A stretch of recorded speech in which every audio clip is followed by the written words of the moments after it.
Greetings everyone and welcome back to 365 Days of Prog. Today we're going to be reviewing the album Dissolution by the band The Pineapple Thief. Hi, my name's Naomi. I'm an avid progressive rock fan, but I'm a long ways from knowing all the prog albums out there. But this year, I'm gonna give it a try. This is 365 Days of Prog. So you know the drill, let's get right into this. Here are some of my favorite bits from this album.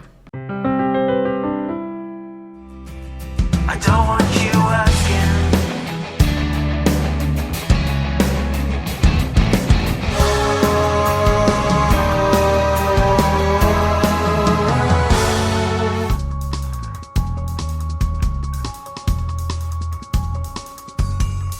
It's got your back. You never needed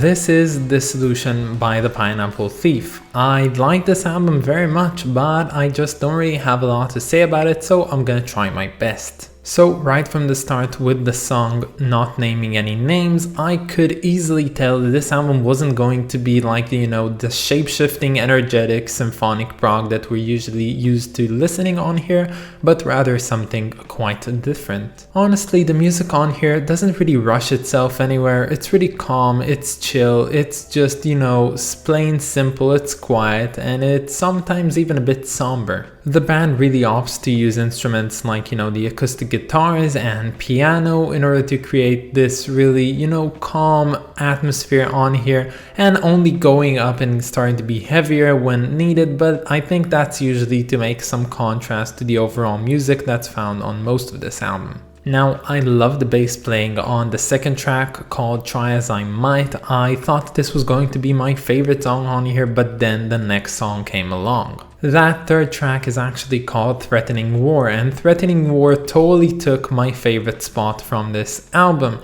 That song is not necessarily, let's say, all the more progressive. It's kind of pretty easy, soft prog, but it does hold some prog elements, and it's overall pretty calming and enjoyable, and I liked it very much despite that fact. And you know what, if I had to describe this entire album in like one sentence, I'd just say that this is soft prog, which is both calming and fun simultaneously.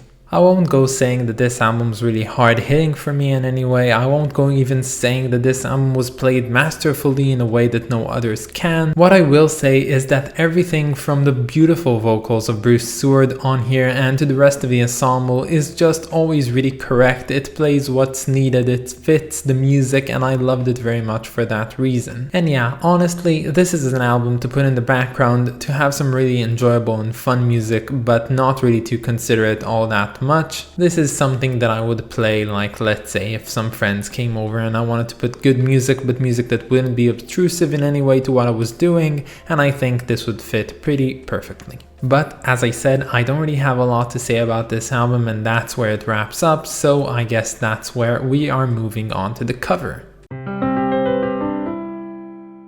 So this cover is something I would expect to see off of albums that came out in the 2010s, but as an album that came out in 2018, I think it's kind of outdated. And yeah, it's pretty bland, there's not really much to get from it. Like, once you understand what the name of the cover or the album is, which is really hard to understand, you kind of understand the fact that the girl is dissolving because this album is called Dissolution, but honestly there's not a lot more to it. And yeah, this is one of those rare cases what I would say that color would add to this cover. I'm usually a purist of let's say black and white or minimalist colors, but this time I think that one specific color would add a lot to this, take a, let's say, Schindler's List kind of approach to how to use color, and I think that would have been fantastic, but overall, what can I say, this cover, it's pretty bland. And when it comes to the rating of this album, as I said, I like this album, I think it's a good album, and that's why it's getting a fairly laid back 8 out of 10. But as I mentioned a couple of times in this video, I have not a lot to say about this album, so this is where I'm gonna wrap this up. I hope that you enjoyed this one, and stay tuned for tomorrow because we're gonna be listening to Little Red Record by the band Matching Mole. But that's about it, guys. I hope that you enjoyed this one. Have a wonderful day, and I'll catch you all tomorrow. Bye, guys.